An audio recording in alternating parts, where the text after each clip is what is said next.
Volta às aulas, todo mundo empolgado, material novo e mochila nova. Pois é, mochila. É um tema que muitas vezes volta aqui e que as pessoas querem entender o quanto a gente pode carregar na mochila. É uma dúvida interessante e que está aí a todo tempo, não é? Eu sou o Dr. Bruno Massa e vou mostrar que tem um porquê nessa discussão. A mochila é uma questão há muitos anos. Desde a minha época, a época dos meus pais, meus avós, enfim. Desde quando se começou a usar mochila para ir para a escola, imagino que tenha sido uma questão.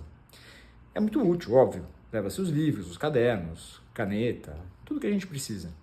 E às vezes mais do que a gente precisa. E o que isso gera? Um peso que a gente precisa carregar, sustentando justamente com a nossa musculatura e com as nossas costas. E aí é preciso entender uma coisa. A coluna, ela tem uma função muito importante na transmissão do nosso peso, que vem da cabeça até os pés, e da resposta em relação à força que o nosso pé faz no chão, sendo levada de volta para a cabeça, ou seja, para o resto do corpo inteiro. Ela é um eixo de transmissão de força, de vetores de força, aqueles mesmos vetores que eu já voltei no vídeo que eu falava do pé. E para que isso aconteça de maneira harmônica, o alinhamento da coluna faz toda a diferença. E, obviamente, como a musculatura do core está sendo utilizada. Eu já falei da musculatura do core também. Se tiver dúvida, dá uma olhada lá. Mas isso é importante porque, uma vez que você aumentou o peso na mochila, ou se você colocou de um lado só, num ombro só, isso vai mudar o eixo da coluna. É como quando alguém se apoia nas nossas costas, que a gente perde o equilíbrio e joga o peso para trás. Consequentemente, a gente inclina tudo isso para frente, a gente muda o alinhamento da coluna. Logo, aqueles vetores de força vão atuar de maneiras não harmônicas. E o que isso vai gerar? Dor. Consequência, problemas na coluna.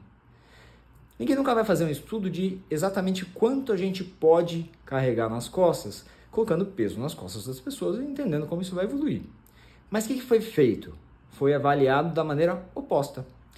Avaliando pessoas aleatórias que carregavam mochilas, na maioria na fase escolar, eles entenderam relacionando o peso da mochila com as queixas e viram que aqueles que levavam mais do que 10% do peso corporal nas mochilas, metade deles, 50%, tinha dores nas costas.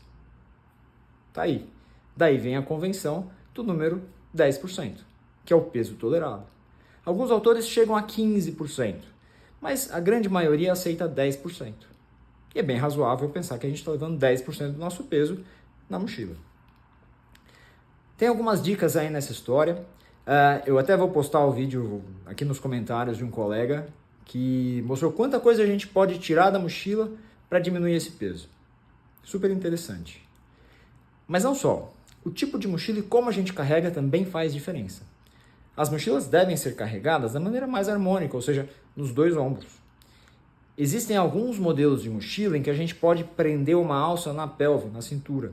Isso vai diminuir um pouco o quanto desse peso está sendo carregado pelo ombro e pela pelve. Já é uma coisa muito interessante.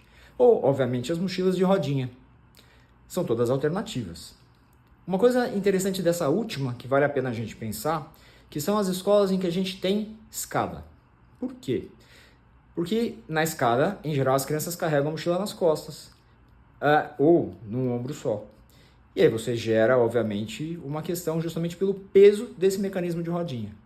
Então, há de se pensar, é uma alternativa, mas a gente tem que entender caso a caso. Tá? Outras coisas, como deixar as coisas mais pesadas, mais próximas da coluna, jogando menos para trás, para posterior, o seu eixo de força, seu eixo de carga, o seu centro de gravidade. Enfim, tem várias alternativas e acho que a gente tem que entender caso a caso, mas sempre respeitando 10%. Muito bem, gostou? Segue aqui que virão mais dicas e compartilha para aqueles pais que estão precisando dessa dica para cuidar das costas dos filhos.